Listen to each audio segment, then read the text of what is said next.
Bueno, muchísimas gracias nuevamente por la amabilidad a usted, amable televidente.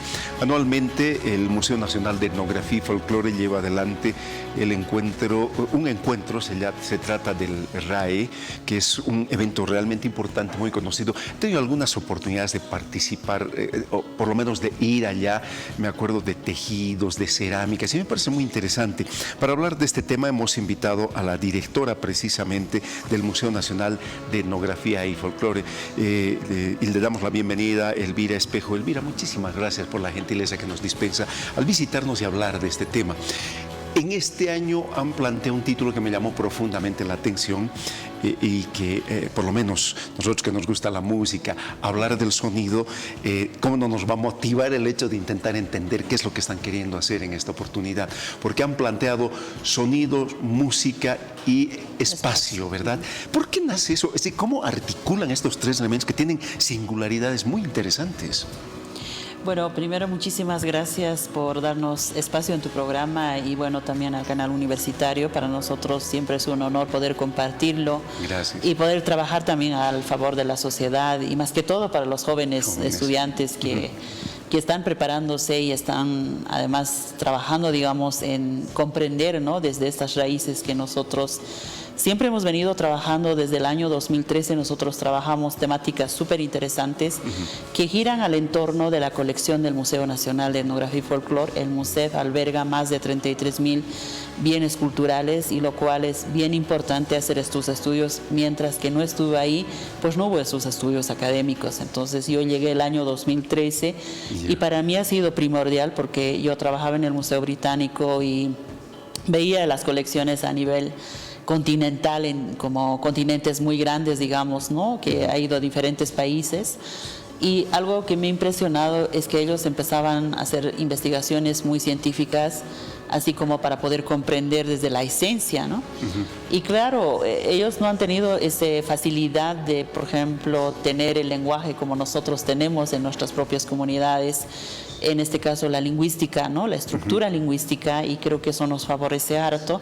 Entonces, desde esa dimensión, digamos, nos planteamos en cambios de paradigma, que es bien importante. Justo lo que mencionaste el año pasado, nosotros nos planteamos acerca de esta temática, que en realidad son, por ejemplo, sonidos, música y espacio, ¿no? Y eso automáticamente genera, digamos, un planteamiento de poder comprender más allá de lo que conocemos. Hay que conocer muy bien lo que se ha planteado, por ejemplo, en las estructuras universitarias, por ejemplo, en el conservatorio, digamos. En su época ha nacido con esta estructura vertical eurocéntrica, y eso no hay que olvidar, ¿no? El conservatorio, imagínense el título del conservatorio. Y siempre era música clásica, siempre era la música así de profesionales, especialistas, que lo hayan trabajado, lo hayan descifrado, digamos, en Europa, ¿no?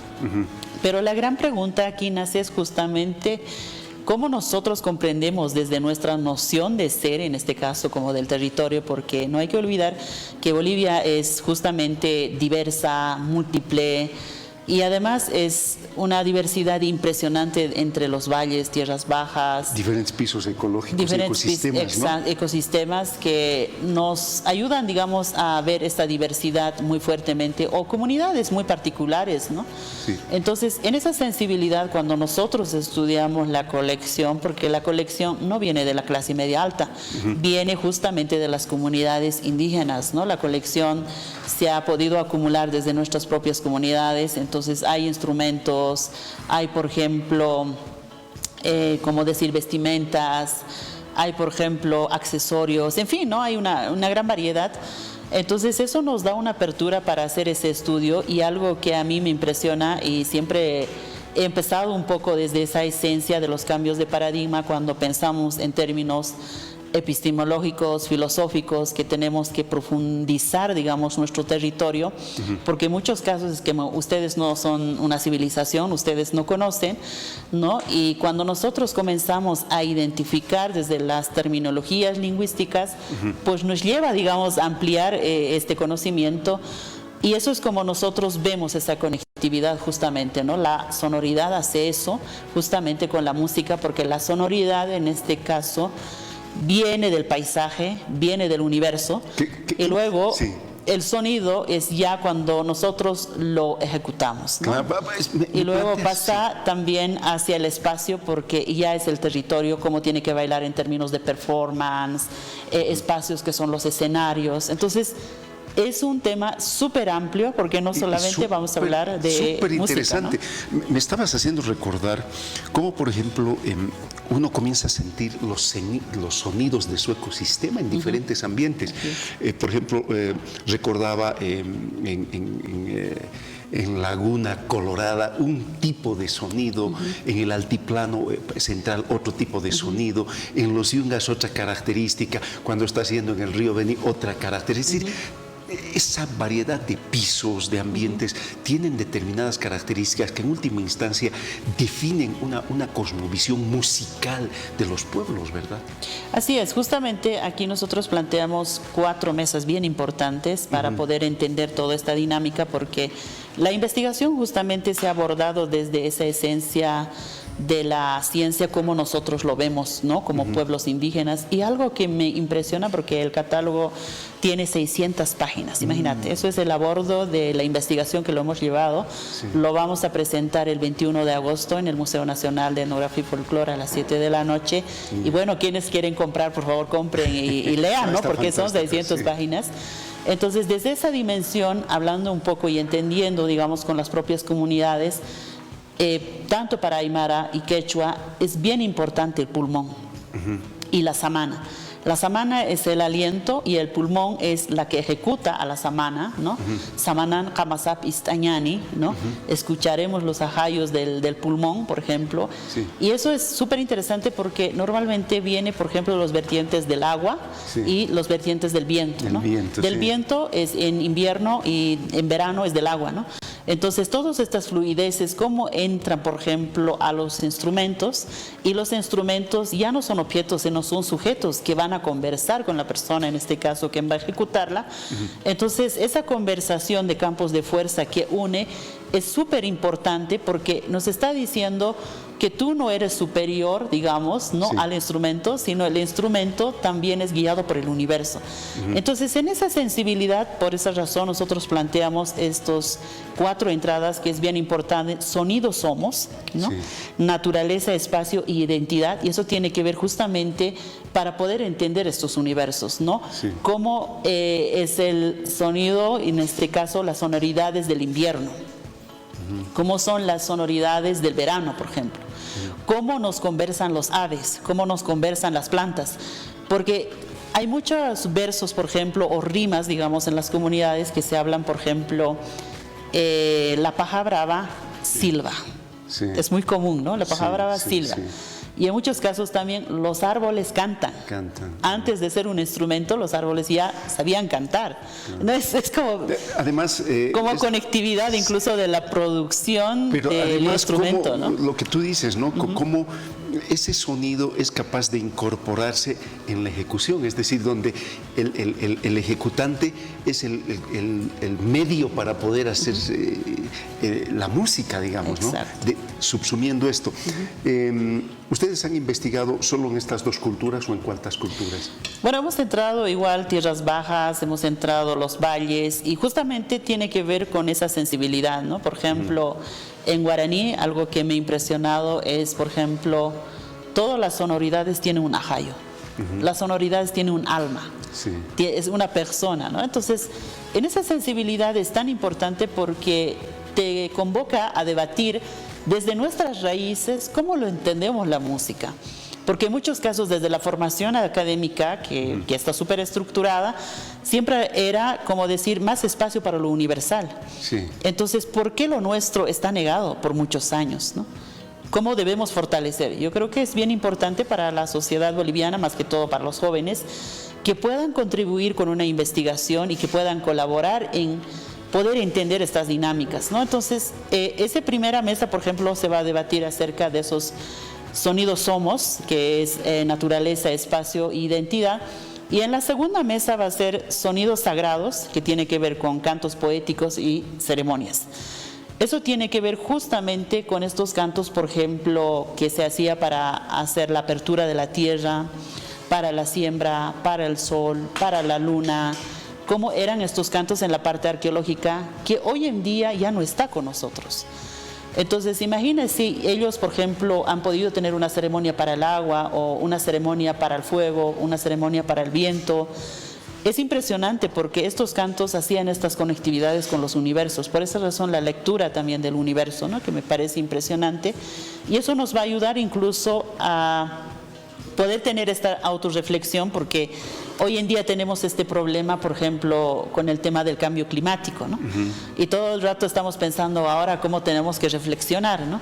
Pero si uno un poco investiga, digamos, estas acciones de estas ceremonias y los cantos sagrados, me parece que hace esa conectividad, porque en muchos casos los hacía llover también, ¿no? Entonces, eso quiere decir que hay una conexión cuántica, física, que me parece súper interesante, que habría que trabajarlo profundamente y sí, bueno, está en manos de los jóvenes. Qué interesante. Yo feliz de plantearlo, digamos, provocarlo, pero sí, hay que hacerlo un buen trabajo. Ahora, la pregunta va por el siguiente escenario. Me gustaría seguir hablando, pero tú sabes, el tiempo es limitado. ¿Cómo ustedes entienden el hecho de que en nuestra ciudad, nuestra sociedad en los últimos años se ha convertido en una sociedad más bien urbana? ¿Esto ha afectado la producción musical de estos espacios culturales?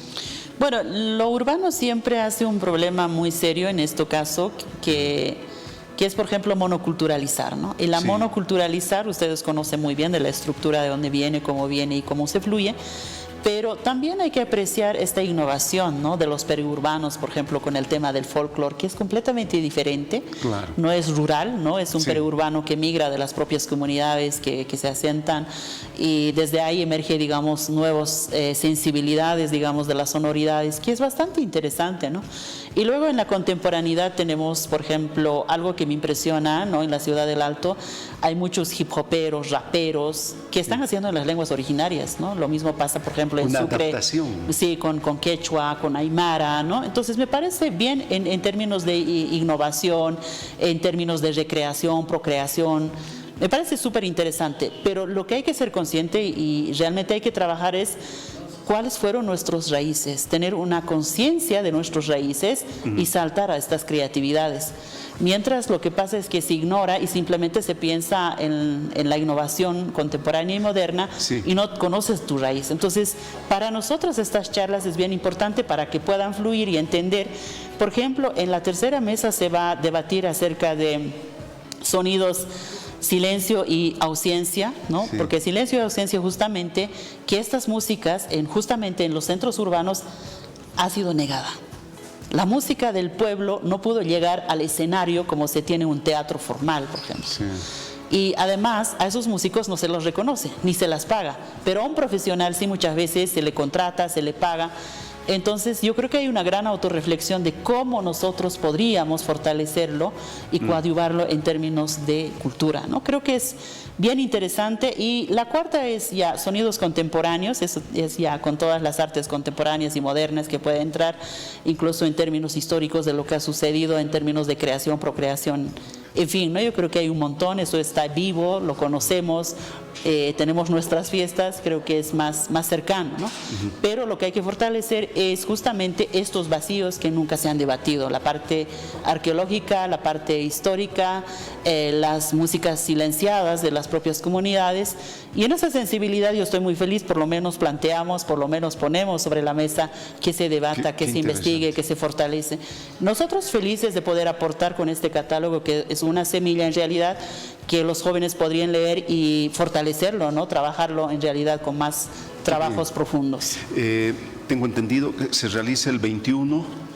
Así es. Al 24, ¿no? Sí, el 21 es la gran inauguración, comienza el 21, 8 de la mañana, y vamos a estar hasta el 25, que es toda la semana, va a ser de lunes a viernes directamente, desde las 8 de la mañana a 10 de la noche. ¿Es abierto a todos? Abierto a todos, 100% gratuito para las personas que solo quieren participar y asistir, no va a haber ningún problema, pero las personas que quisieran tener el certificado, sí hay una inscripción, por ejemplo, para lo presencial y para lo virtual. Para los profesionales es 40 bolivianos, para los estudiantes 15 bolivianos, pero sí hay que cumplir las horas de escucha y aprendizaje, por lo menos 8 horas por día. Eso va a ayudar que nosotros podamos certificar, porque también tenemos este convenio con la UMSA y firmamos justamente yo, la directora, y el rector de la universidad, porque tiene que tener las cargas horarias académicas. Qué interesante. Elvira, primero, todo el apoyo del canal. Estamos a tu entera disposición porque es un tema realmente apasionante. Yo me imagino que con cada especialista hablar es descubrir un mundo de lo que es el sonido, las sonoridades, la música como manifestación de ese ecosistema, porque no es apartada, no solo es del ser humano, es de todo su contexto, etc. Te agradezco la visita infinitamente, te invito a que podamos repetir y seguir hablando de estos temas. Así es, querido hermano, muchísimas gracias por darnos este espacio. Cristina Casuintas Capresta, Catoqueta, Jutantafa, Museo Nacional de Etnografía y Folclore, Ucatoquero, Mapita y Atratañani, Quistitanza, Cunjatanza, Arjata Siñani. Muchísimas gracias, Elvira Espejo, directora del Museo Nacional de Etnografía y Folclore. Esta reunión anual de etnografía, reiteramos, del 21 al 25 de este mes en el MUSEF. Participe. Un lindísimo tema: sonido, música y territorio.